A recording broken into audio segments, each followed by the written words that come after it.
Your Excellencies, ladies and gentlemen, it is a pleasure to be here with you this morning to explore new ways of developing financial literacy and education and to promote financial inclusion for children and youth. There was an initial exchange of views at the first Child and Youth International Summit last April, at which participants from all over the world met. They committed to creating regional platforms and action plans to undertake financial activities for young people at both national and international levels. Quite rightly, we should not focus only on developing countries. We can still do more in this field in the European region. I commend the regional stakeholders from across Europe who have gathered here today for the first regional meeting on the issue. Information and best practices will be exchanged. These will lead to recommendations on financial access and financial literacy, which will benefit not only children and young people, but adults too. Preparing today's youth for tomorrow's responsibilities is a legitimate concern in European countries. In our affluent society, with all its opportunities to spend, it is more important than ever to teach young people how to be socially responsible and to acquire financial competency. It is well known that nowadays children and youth spend in many ways like adults. But they don't always realize the consequences of their spending choices. So we should help them to develop the ability to make critical financial decisions, knowing how to manage money, to use credit effectively, save, invest, spend, and make good financial choices all requires sound financial understanding.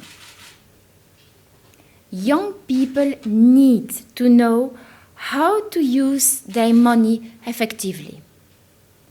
But competence in managing money doesn't come naturally to everyone. Parents can be a first-hand resource, of course. Unfortunately, though, not all parents have the ability or willingness to provide their children with financial know-how. Peer education and social network could play an increasing role, as children and youngsters frequently use these channels to exchange information and experiences. Schools, however, can definitely play a major constructive role in teaching the appropriate financial skills. If children's financial education starts early, their money management skills will improve over time, so that they can enjoy a higher standard of living in the long term. Financial literacy leads to positive financial behavior and ultimately to empowerment.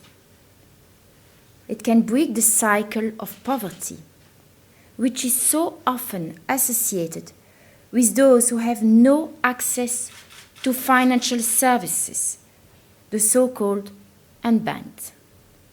And here I would also like to mention the use of microfinance and its leverage effects. Financial service providers, however, should make sure that they act in the general interest of their young users. Ladies and gentlemen, few children understand financial matters well. It is therefore essential to focus on this issue. First of all, to protect them from their own enthusiasm and frequent lack of knowledge.